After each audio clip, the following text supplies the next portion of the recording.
asks us to draw all additional resonance contributors for the following ion. To do so, I need to find pushable pairs of electrons and an adjacent place to push them. The pushable pairs of electrons include all the lone pairs and the pi bond in this molecule. My eye is drawn towards the oxygen with the negative charge, as that is the least stable place in this molecule.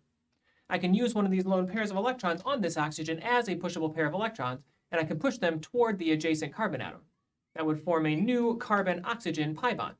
That would build up too much electron density around this central carbon, though, so I will need to break the carbon-oxygen pi bond and deposit those electrons locally onto the oxygen as a new lone pair. That will give me the new resonance contributor for this molecule.